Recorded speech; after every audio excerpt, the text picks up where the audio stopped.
Greetings, this is Kitchen. Welcome back to turn 43 as Karaz-a-Karak. Alteration 6, that's nice. Another Anvil of Doom. We have summoned first Golem Constructor. First Golem Construction. We have summoned the first Golem with the Golem Construction. Very important, and this is Wood Elves casting Eyes of the God. There's a chance iFlyte might post the GRAPHS publicly, that would be cool. Assuming, of course, he skips himself, but we'll see. This is probably valuable to try and trade off him, maybe. I'll think about it. Naiad. So that's also cool. We have found Garden of Weeping Roses. That's 2 nature gems. That's fantastic. That's actually literally 50% increase of our nature gem income.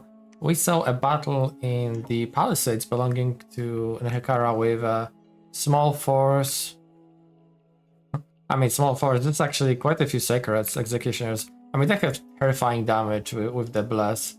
It's +9 strength and a Righteous Wrath, but they are up against quite significant PD actually. Are the archers just gonna snipe the Hag? I think that's what's gonna happen.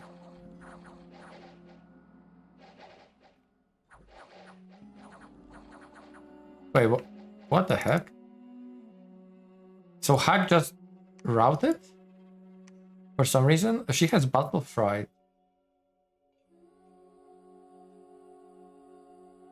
Huh. That's crazy. That was very unlucky. Look at that. Very unlucky. 6 dead Executioners. Event. We have gained a couple Fire Gems extra astral. Fantastic. 2 Grammar. I can get all those events all day long as no bad events. We have found a Scout. Palisades completed, Fortress completed, 8 Afflictions cured, so the number of Afflictions cured has dropped significantly. That means we're almost done, basically. I hope you don't hear the dog. There's some stupid dog outside, I guess, barking. Unrest being patrolled, and Belegar has gotten a heroic trait, which is... I don't know. To be fair, it makes sense thematically. It's perfect for dwarves to have Iron Will, right? But I'd much rather have so many others. Look, as long as maybe Thorgrim gets obesity, that'll be insane. But it's a while away from that. Right, so what we are doing? I confronted the Distant Horizon about the Acolyte in my land, and basically I assume he's doing a bunch of others, and I'll try to root them out. He's gonna pay me for every single one I catch, which is an interesting strategy. He basically will keep on doing the thing while I'll be trying to catch him. But if I get a couple, that's what, 70 each? I'll take it. Eventually, I might really want to put Strands of Arcane thingy bob. What's the name of this fucking spell? Oh god, I always forget. So many names. Strands of Arcane Power, there we go. To just hand them down, but yeah, I'm just moving a couple armies out to just patrol the border provinces. Now, the recruitment is mostly the same, including starting to get Priestess here. I might get a lab here soonish. Actually, do I even want to be making Priestess here? What hurts, right? Well, let's get one. Let's be extra research. Although, do I need it to? Maybe I just, maybe I'll just go producing Clan Kings here, right? That should be fine. Here I'm switching off the Sages into some Runesmiths to strengthen the production here, but also just have Garrison with extra paths beside Astral and the single Rune Lord. I'm not gonna be putting him on Forge anytime soon. Maybe in a couple turns. I want him to be here basically mostly defensively. But I'm gonna get this time the Water 2 one on the Anvil, and this turn also the another one's, well, next turn the another one's gonna pop out, and I'm really hoping for Air 2 one that I would also put on.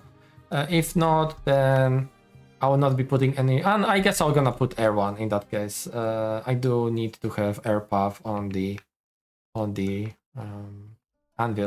Now, both of the Naiads are casting more Naiads, And I really think I will actually next turn move someone to Nehekhara and slap it up here, so we just have perfect rolls.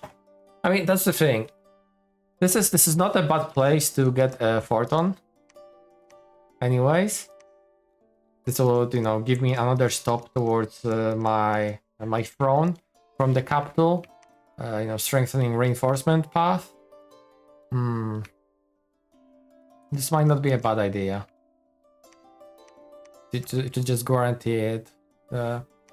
Although, to be fair, even I might have been mentioning that before, but as long as they don't die or turn into like frog, which are 2 results, it's fine. Even if they turn into like a big abomination, the fall spawn, right thing, they will get cured from feeble-minded. They'll be actually fantastic chassis.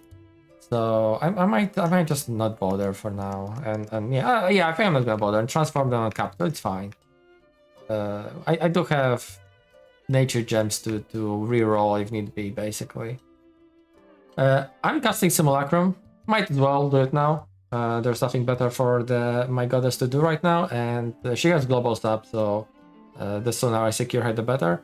I slapped Rune Guard bodyguards on all the Rune Lords. I probably should have done that earlier. That's just smarter to have it done like that.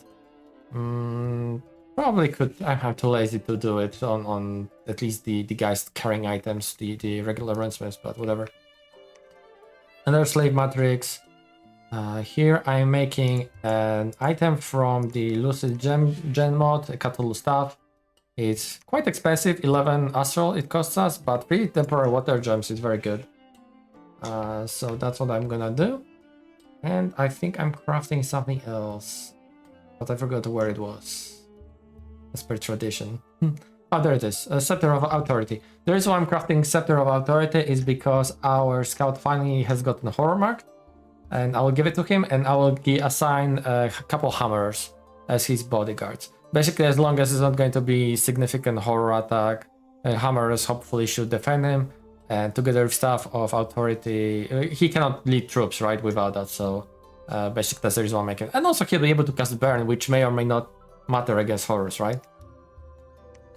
Other than that, not much. Just growing strength, deadly. The research is we need 2 more turns for construction 7. And when that's happening, it's basically going to be so we're looking at about 4 to 5 turns before we move out. That will give me time to craft like 3 to 6 construction 7 items if I choose so. There are a couple I do want to grab, but other than that, we can just continue our research while moving out. I think that's gonna be fine. Yeah, it looks like some forces of Itza moved towards the throne again. And I assume Nehekhara is just chilling on his capital. He's not trying to defend, which... I mean, it's his decision, right? Although, there's a chance that Itza might be here now with the remain stack, and that's the reason why I'm gonna be moving Scout here. Yeah, that's that. I guess there's no conflict in between these two, unfortunately. I suppose I could, like, try and catch them in move wherever they might be going. Yeah, iFlyte is still a big unknown. I don't know what Ballin is doing right now either. I mean, to be fair, somehow Oroks are still alive, which is just impressive. The Chazzy is just sitting in one of the caves somewhere. But yeah. Oh, and here next turn is gonna be final Adept of Silver Order that's gonna pop out, and other than that, you know, I'm just gonna be getting standard mages into this fort just to actually grow some mage defense in here. I'm of course a little bit broke, so I'm not upgrading this fort. This one is under construction anyways. Like, oh, I think yeah, because the palisades completed here this turn, I'm starting to upgrade this one to fortress first. Palisades 3 months here. Yeah, all right, that will be it. I'll talk to you next turn. Welcome back.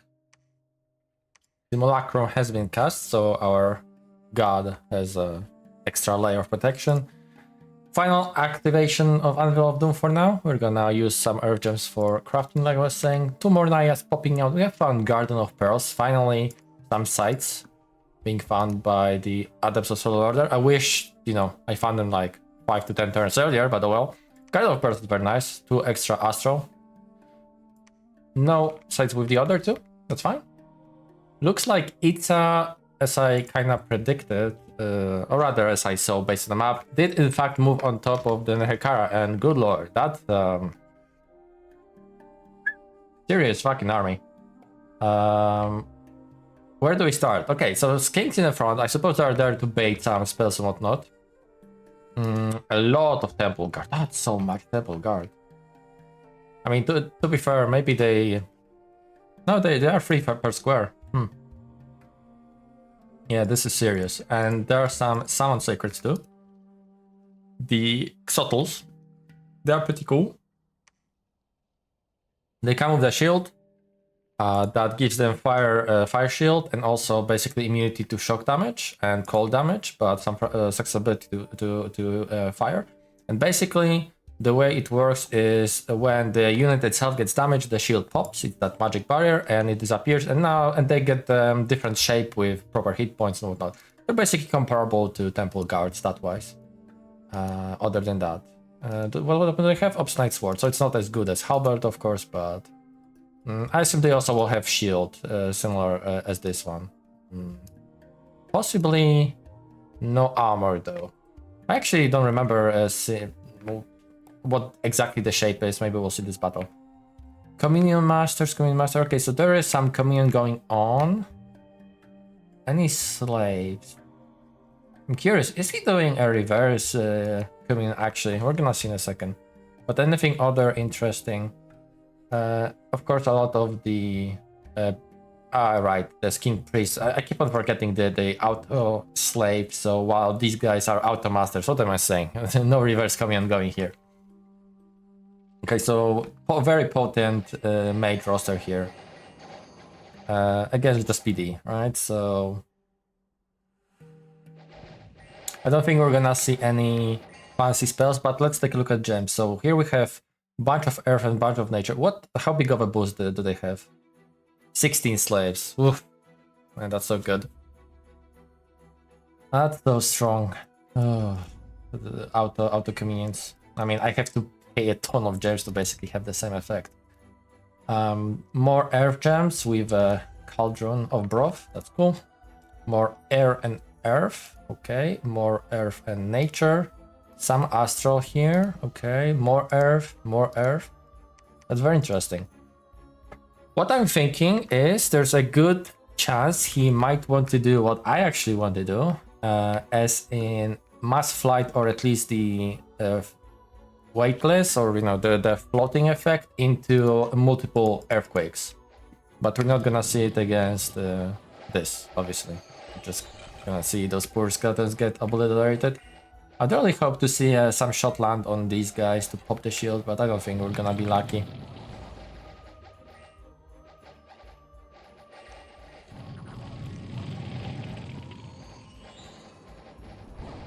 Ooh, gifts, yeah. Gifts are pretty spooky. That's one of the reasons where I definitely need to get Will of the Fates up. Because that would be very unpleasant otherwise.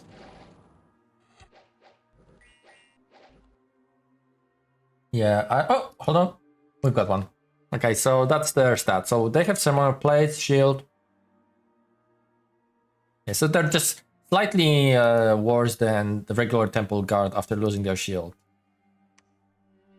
But they still have... no, those are built into their bless, yeah. Cool. So that's Nehekhara. We also get quite substantial counter rate. That's the stack I think we've seen before. It's a bit late. I think he could have used that army to fight Naggarond inside the fort, but oh well. And speaking of the fight in the fort, this is what was present here. So actually a decent chunk of mages, both Leash Priest and Acolytes, and High Priest even, with some pearls here. Nice 8 Tomb Scorpions, some Ushapti, not too much, some Necropolis Knights that I've been saying many times I really dislike, and some Tomb Guard. So not much honestly. Against, yeah, substantial... Okay, maybe it's not numerically very large, this army, but probably more than enough. Obviously, with Witch Elves that gonna be able to chop the Scorpions quite well with their giant strength. A lot of H2 Priest as well, so despite Nehekhara having good MR, it's more than enough still in this number. And yeah, solid containment of mages for various buffs, I assume. Yeah. So here come the Ashes to Ashes. It also comes with the burn effect, as we see. So if it doesn't kill Skellies, they come onto fire. Yeah, basically the gate has been already been destroyed, and so are the archers. What MR did they have? 13 MR. Yeah, and despite that, of course, there were also solar rays, so that's painful. Not the best gate defense in this scenario because of how quickly the natural garrison died. These guys didn't make it in time, although looks like they'll be able to plug the hole. Still, of course, both for the Tomb Guard and the Necropolis Knights, the punishments are a very big issue. I assume he didn't summon these, I think he just recruited, so it's whatever. But, and this wasn't, yeah, this was on a plane, so he couldn't be recruiting Sepulchre Stalkers, but yeah, if he had fort on, with Temple and a lab on Waste, he would be able to make Sepulchre Stalkers, will be much more useful than these guys. The raiders are just getting smoked by the banishments. These guys, yeah, these guys are just magic beings. But as we can see, actually, whoops, sorry about that. As we can see, the Tomb Scorpions are holding the line very well. Like, I'm gonna take small credit. The Tomb Scorpions were okay before, but I convinced Sombre to actually split their pincer from 2 attacks on one into 2 separate ones without type damage to be more consistent with the Scorpions of like Zibaba, Beasts, and so on, right? So. And that definitely made them very good. They're very, very good Sacreds now. They're expensive. It's 6 Dev Gems for a single one. On Dev Gem Hungry Nation, because Tomb Kings, of course, have other summons that they could spend the Dev Gems on. But yeah, these guys definitely worth making now. And yeah, I think I mentioned that before. They're my personal favorite for how I want to look at the Blast. I want, of course, to look at the Blast for Tomb Kings having their sacred commanders and the what are the guys called, the sacred skeletons, guardians of Tra? I'm sorry, I don't know how to pronounce it properly. Petra, I think it's Petra, it might be actually Petra. So yeah, unfortunately, just through sheer number of banishments and some support spells, and actually some even skeleton spam coming in, the Nehekhara fort on our border has fallen. But let's take a look at losses. 2 Death Hacks died, prone to archers, 12 Black Arc Corsairs, 21 Demonettes out of 30, so most of them single Bleak Sword, single Feral, Cold One, some other garbage, 13 out of 30 Mercenaries, that's whatever, Slaves, and 31 out of 39 Witch Elves, so most of the Sacreds present in this fight as well. And yeah, very painful losses for Nehekhara, losing a lot of mages. Necrotect. Man, the Necrotect. I don't remember exactly which level of, I think, enchantment you need, maybe Thaumaturgy.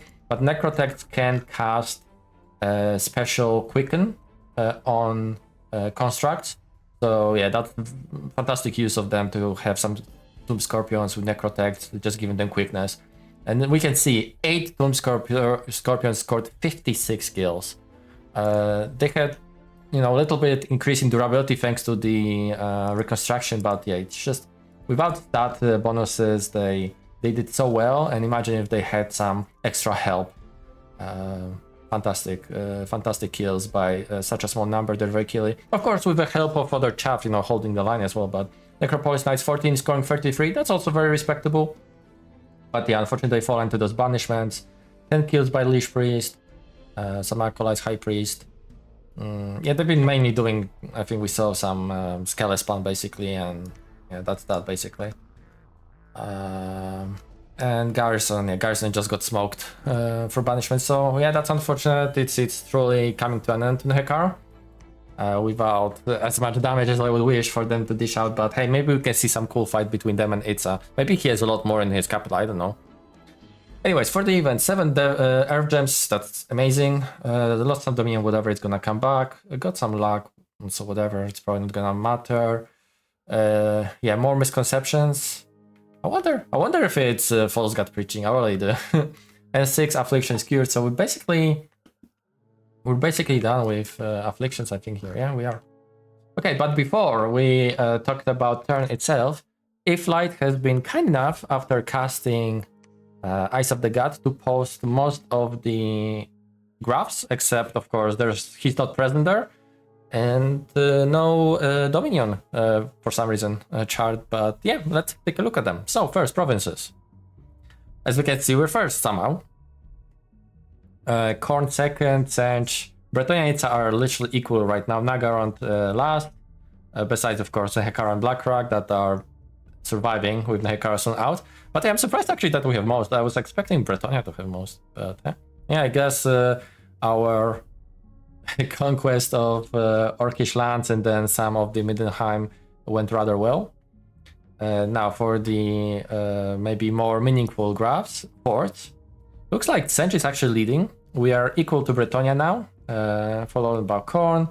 But we can see in the graph that Bretonnia had that very massive spike of forts early on, so it is definitely translated into a strong research basis for them. I don't even know where...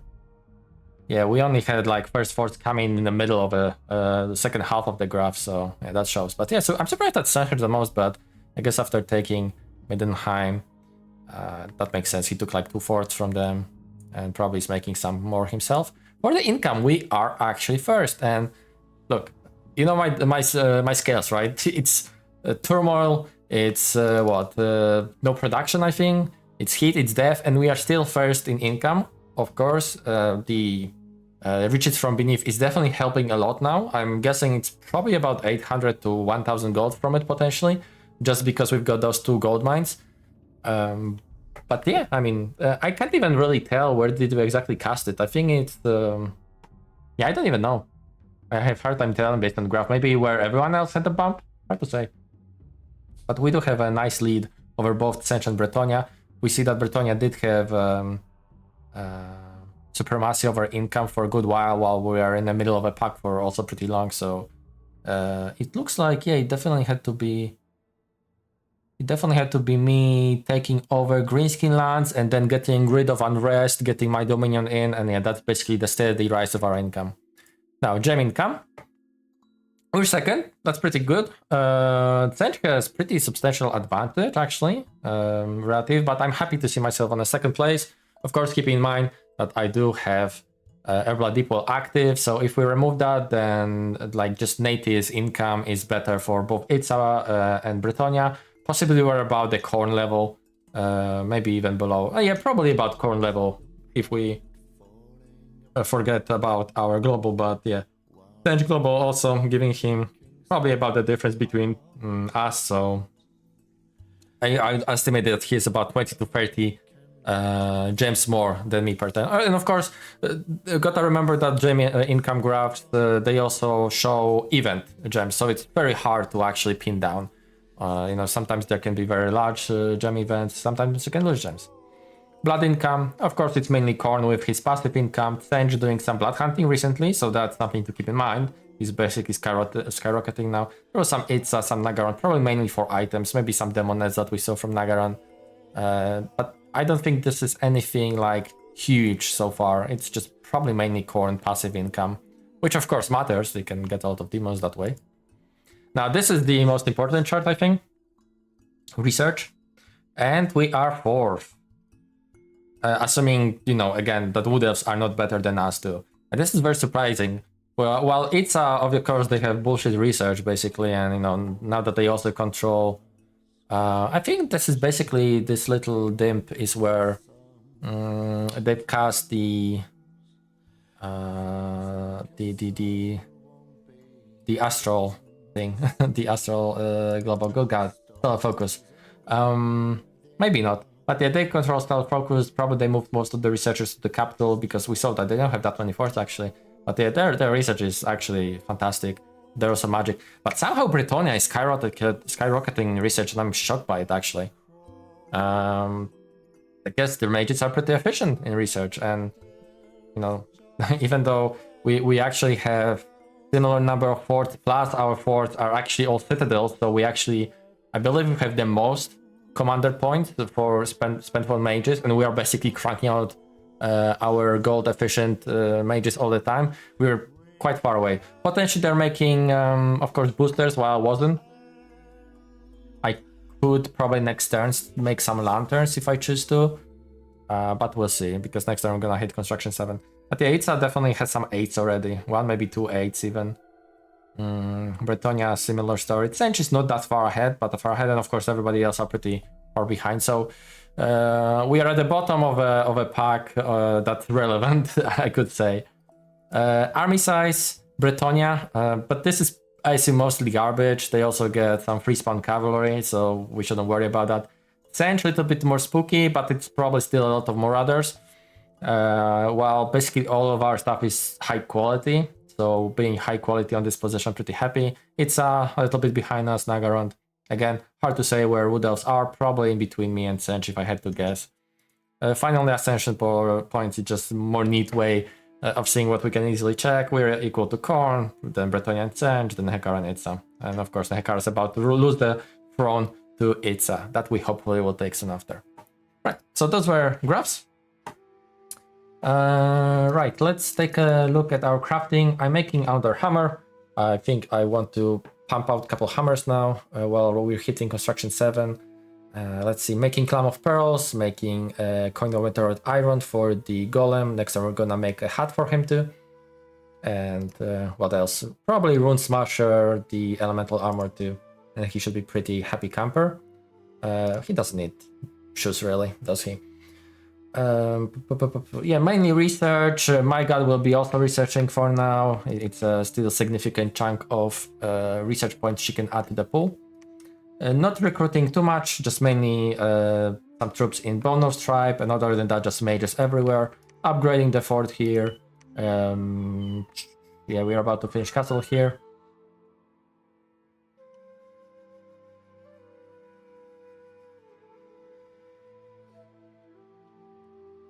We're about to finish castle here.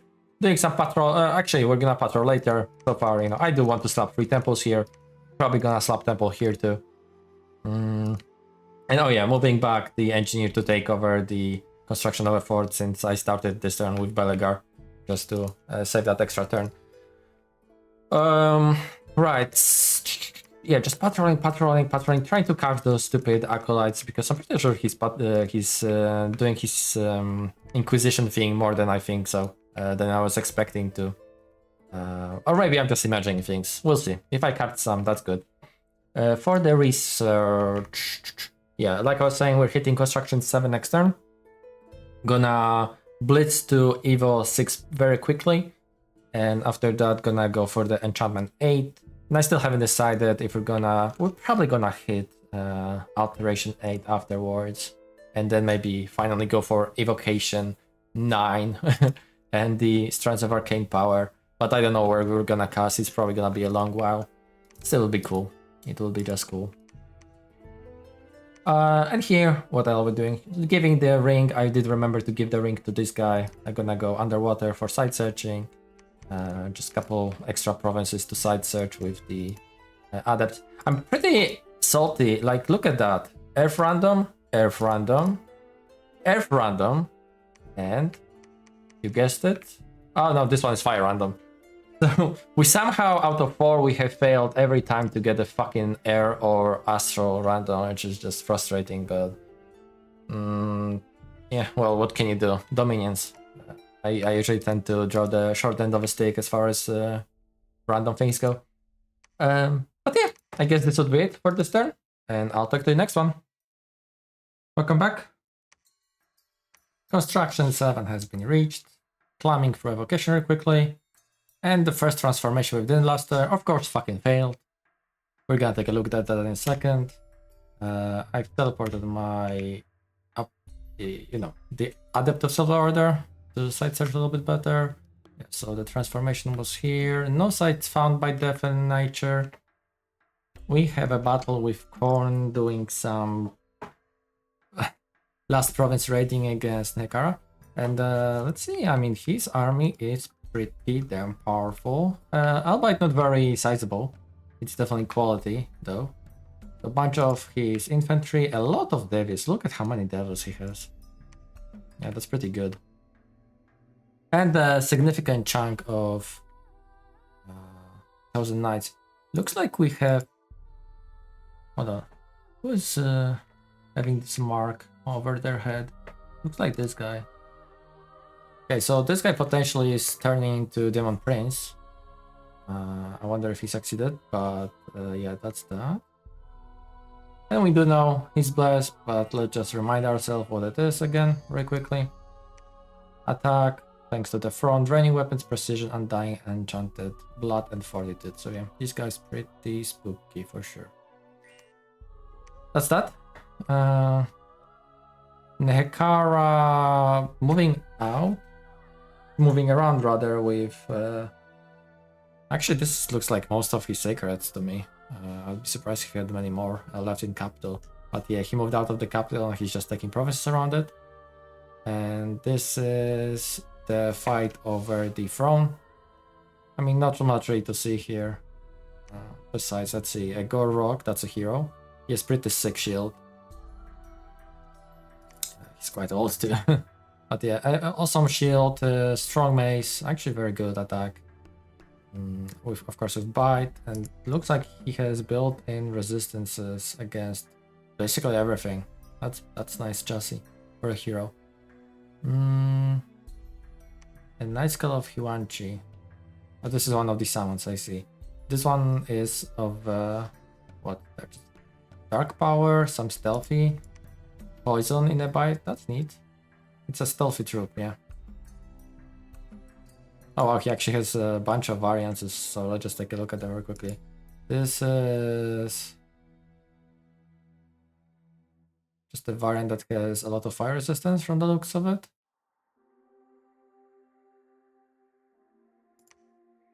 This one is amphibian and has a piercing weapon. Cool. Underwater operations. And regular temple guard. Yeah. That's the couple variants he summoned by now. Wow, that's actually quite a lot now that I look at it. So that was it. We have at least partially put down the stupid cold, but it still persists.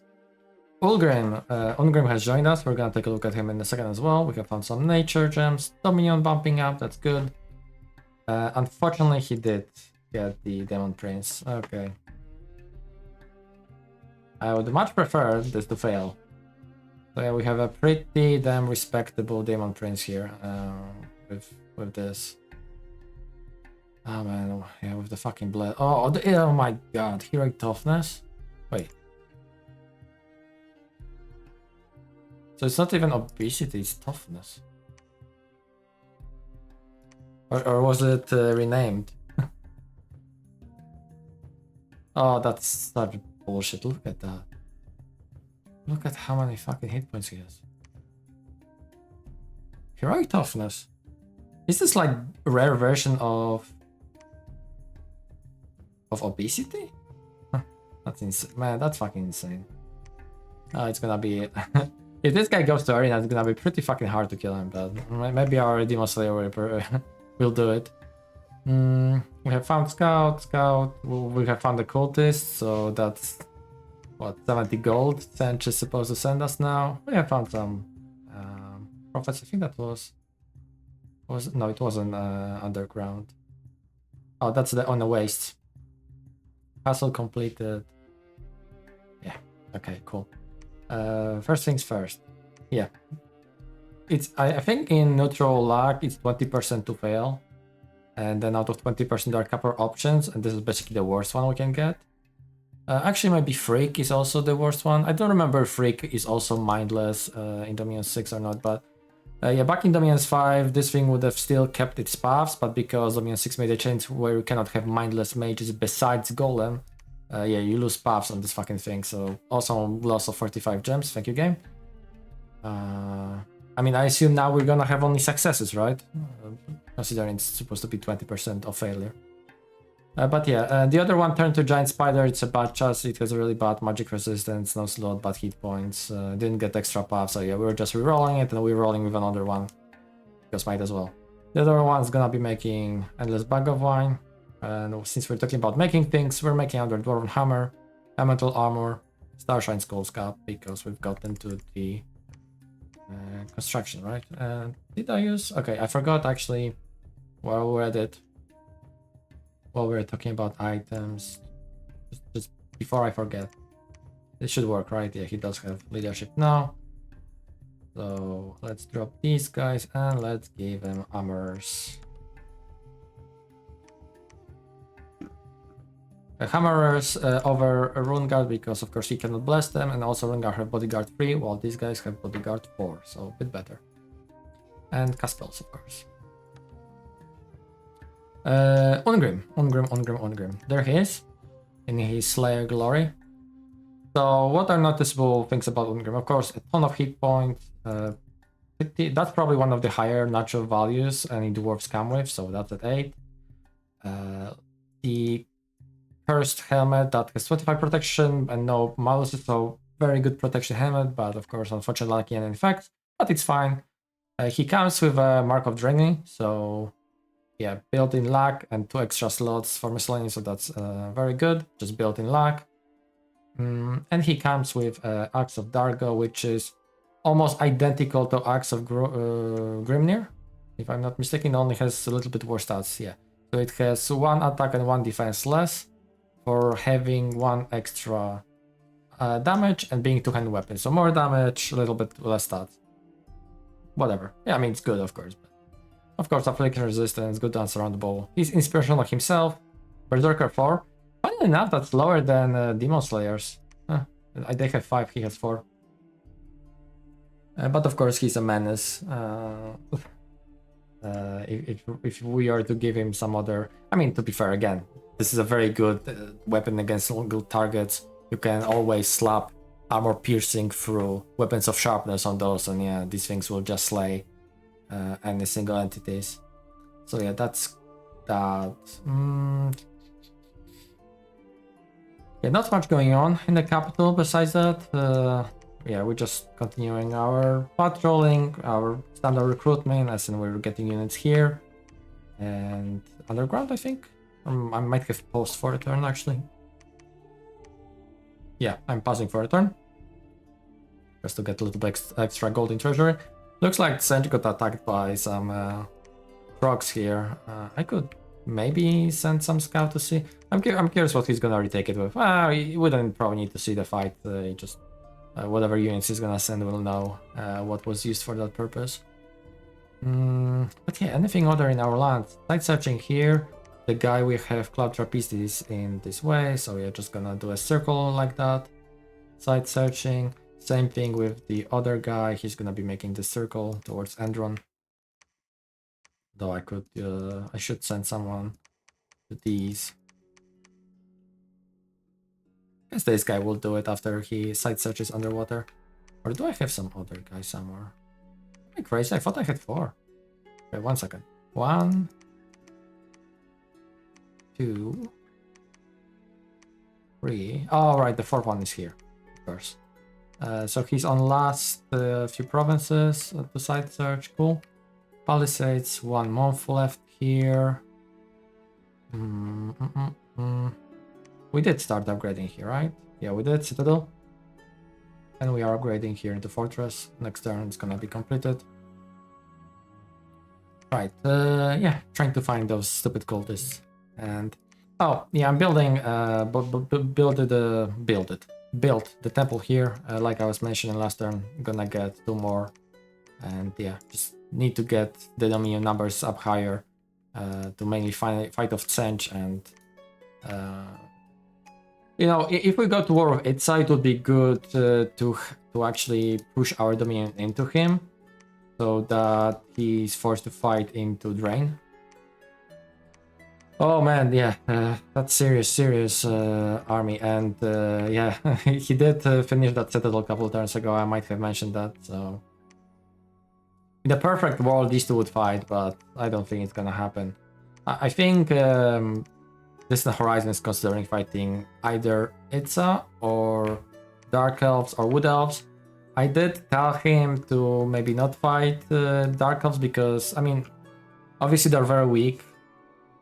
We saw it based on the graphs, and yeah, it feels bad to say it, but that's true. And he probably won't have much trouble killing them, but you know, for the same reason why I'm not attacking him, neither did I attack Nehekhara. I don't like bullying weak people, weak players. So I would be hoping that he goes after Wood Elves. That's my personal preference, and when he does that, I would be able to go after Itza, and we'd have our 1v1s. In the perfect world, in that case, Zan would go after Ballin, but somehow I doubt that's gonna happen. Zan is too opportunistic. So is Ballin, so... and Ballin is just balling with his research right now, so that's pretty scary, honestly. But yeah, it would be super interesting if these two also went to war. Like, we would have 3 different wars going on. But yeah, a lot of big forces around our lands. That's actually, we have... At least we see 4 technically different large stacks, and probably I wouldn't be surprised if Wood Elves had one like here or here, somewhere around. I mean, after their capital is here after all, so we're definitely surrounded by large armies. Oh man, anyways, I'm really hoping we're gonna get good chassis this time, and if we fail, we're just gonna get the big spawn. Will be cool. We're gonna send this crappy little spider out. I mean, I'm probably gonna summon 1 extra Naiad in that case and also try and transform her. To be fair, I'm not using water gems for anything else. I might as well. Still, it feels bad to just lose 45 gems like that. You know, of course, I know I could have just built a fucking lab here and do it. That would have been fine. I know. It's on me. I just assume 20% is quite unlikely. And within those 20%, there's either extra 20% to fail for the unit to die, so that's very unlikely, or the bad results we can also fix. So, but of course, I've gotten the worst of the, well, one of the 2 worst bad results. Oh well, oh well. Oh man, should I turn somebody into some extra? I probably should actually. Let's get you maybe into... I'm tempted to make extra one. I mean, will I be able to use all Earth Gems, 32 extra, so we would have 36 next turn? Yeah, well, that should be enough. So I could make extra Anvil guy. Which should I pick though? Yeah, I didn't get the Air 2 one. Still, which is annoying. Like, you know what? Just to be, just to do it in case. I'm gonna make this one in case, because, well, he, of course, he's faster in casting when he's in his large form, so he will be able to bless himself quicker, and the protecting him Rune Guard. Yeah, the defensive script doesn't work in case of assassination, so I would hope just thanks to the increased casting speed he will be able to defend himself. But yeah, let's... Oh, I need to move the boots, of course.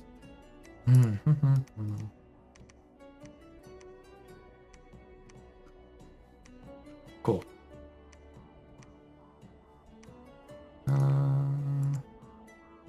But yeah, is that really it for this turn? It might be.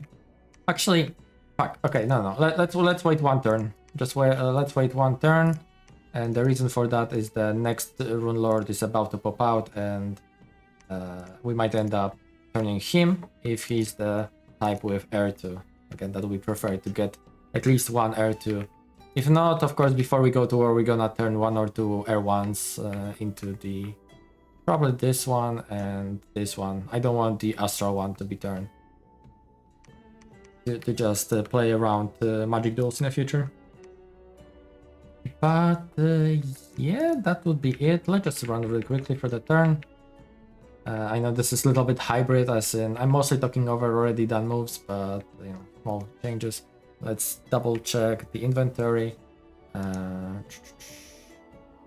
By the way, one thing I didn't read is this fucking thing is mild insanity. I didn't notice that. And funnily enough, in the newest version, Lucid actually removed this fucking piece of shit thing because it's just it's so bad. It's so unfun to just have your mage suddenly doing so. That's why, to be fair, Bone or Stripe really struggles with their shamans being insane. But yeah, he just increased price of it, which I would be happy to have that changed over this, but whatever. This will be wielded by one of the transformed people, so worst case, if I want to do something else with them, I'll transform them again, and that way they'll lose the insanity. But yeah, anyhow, that'll be it. Thank you so much for watching, and I'll talk to you next time. Bye bye.